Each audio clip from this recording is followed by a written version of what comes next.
This episode of Voices of the Elephant is brought to you by Nomad PHP. Start a habit of continuous learning. Visit nomadphp.com and subscribe today. Hi, and welcome to another episode of Voices of the Elephant. We're here in beautiful Washington, D.C. at PHP World, and my special guest is Mr. Beau Simensen. Say hi to everybody, Beau. Hey everyone, how's it going? This has been a great first day of a conference. Man, I've had just a grand time. I didn't get to see Andrew Nason's talk, his keynote this morning. I do apologize for that, Andrew. But I did catch Tessa's keynote this afternoon, and she rocked the house, man. So much good information. I thought that was wonderful. Yes, I saw she was asking people for information beforehand on leading projects. So. And I do not give it glowing reviews simply because she quoted me. Okay, she was good before that, but I think she's good in spite of that. Hey, let's talk a little bit. Since Tessa was talking about open source project, you run an open source, right? Or you have founded one? Yes. I've been working on Sculpin since like 2012. It's a static site generator written in PHP.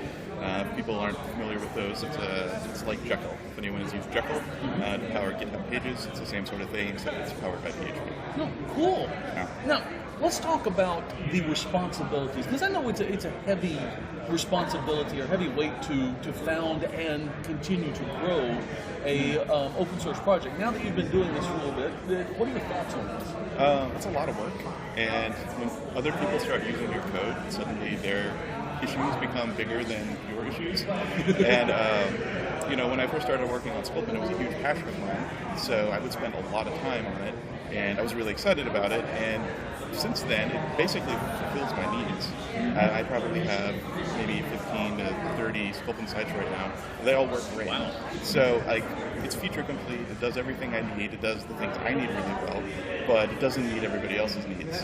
And I don't have quite the same passion for it that I did before, because fixing things that aren't my issues, it's just a little more difficult. So I found, especially this year, a lot more people have started to use it. A lot more people have had usability issues or just want things changed a little bit.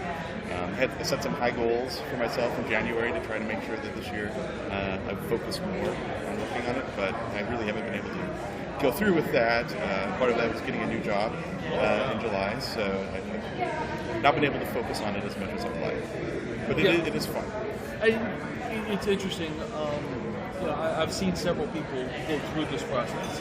My favorite is Ed Finkler, because Ed was in it for a long time with Spaz, his Twitter client. Okay. And I saw him go from really excited to, hey, this meets my needs, to, hey, I can help you do this, to stop asking me for things. Yeah. and so how are you avoiding the burnout? I'm avoiding the burnout by not really doing anything. Well, that's one way. That is one way. It's not the healthiest way. One of the things that I did realize last year, toward the end of last year, was that I sort of needed to mature a little bit and decide that I can't do everything on my own. So one of the things that I did announce in January was a team of people that I brought in to Sculpin core. Not everyone has really done a lot on it so far, but neither have I, so I can't really blame anybody. But there is definitely a lot more people who feel empowered to help where they can. A couple of other people can actually click the merge button. It's not just waiting on me. So that has helped quite a bit, to have other people there to field questions.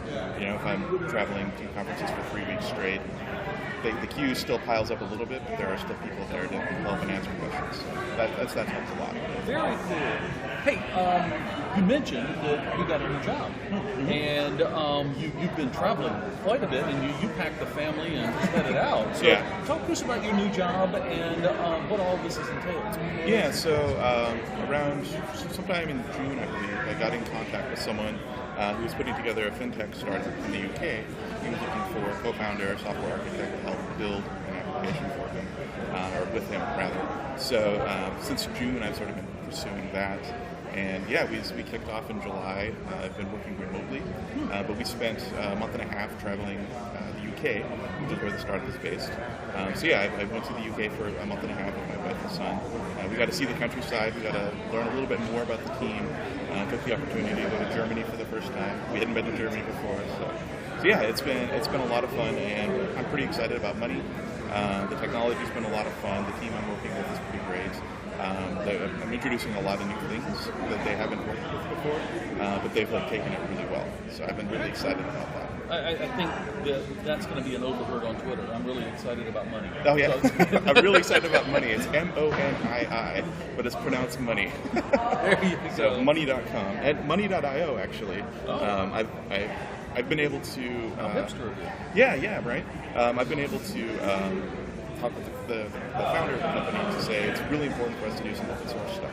So we've already started to release some open source code. We're putting it on money.io. So we're going to start releasing code and things like that. So yeah. Very cool, very cool.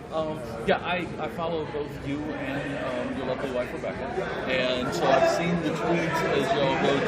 She's wonderful about posting tweets of you and your son doing this and doing that. And it must be awesome to have that freedom to travel and to go over there. Yeah, it is pretty nice, and I know it's one of the things that we like to do. We're at a conference now. Mm-hmm. My family isn't with me, but they were at a number of them, especially when we were in the UK. I think we went to 3 conferences and 1 user group between Symphony Live, PHP Northwest, another Symphony Live in Berlin, and the Frankfurt user group hosted us. And they went to all of them, so they got to meet more people. We brought some of her artwork with. Nice. So we were able to give some artwork out, but since we left 2.5 months ago, we don't have new artwork printed, so I haven't been able to bring any artwork with me to like PHP World here, which is a bummer. Yeah. But we were able to bring a bunch of other places. That was nice. Well, I love the fact that past few conferences I've been to here in the U.S., you've brought them and used them as giveaways, and everybody is just always excited. Adam was just thrilled when he got pull request. That was awesome. His reaction to that was, I've never seen anyone like holler like that. That was exciting. That was awesome. And we're privileged enough to have an original for Nomad PHP, and I know. And it was just a total brain fart on myself when she put up the Fig picture for auction, and Larry snatched it, and I'm like, hey, I would like to have it. Oh, dang it, So, but they are beautiful paintings, and let's talk a little bit about that, because this is kind of an anomaly in communities. I've seen a lot of programming communities, and it's not unusual for a contributor to the community to be able to also sell into that community. It's a lot more rare for the partner of a community member to be able to sell into it, but not only is Rebecca doing this, she's adding value to our community, she's adding beauty to our community, she seems to be doing rather well at it. Yeah, she's pretty excited about it, and I think it's been really great. Another casualty of our travel is that she hasn't been able to do any new OSS art, so it's slowed down a little bit.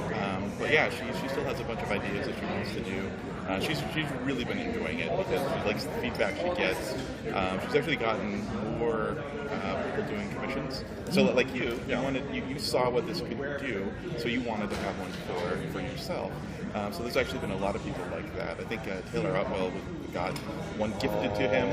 He actually got one for Laracon. That was beautiful. But he actually had an anonymous donor decide to buy a painting for him, for example. So people are doing those sorts of things, and yeah, it's pretty nice that she's able to do this. It's a very unique gift. She has a real talent for it, and it is something, like I said, it's unique to our community, and I really love it. We're very excited about the Nomad one. In fact, we've had some prints made up, and next week we're starting to send out a few thank you gifts to people that have helped us along the way, help us get where we are, and we've now got some way to actually say thank you that is unique. Nice, that's excellent. But the one Taylor did for Laracon, where she did all of the people that spoke and individual characteristics. I mean, Paul Jones has a sidearm. Yeah.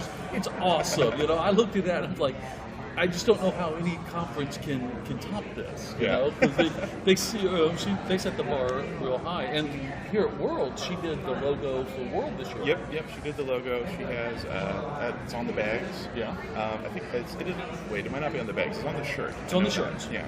And I think I saw the speaker gifts had the travel thermoses with them on there. As a last-minute addition to the speaker core, I did not want to get one of those. I did, however, get a very nice bottle of rum, so we're good. That's awesome. But yeah, so it is very interesting, and I'm not. Well, let's just say I've seen some of her unreleased art that others will see soon enough. So I'm very excited about some of the things that she's doing, and wish her all the best.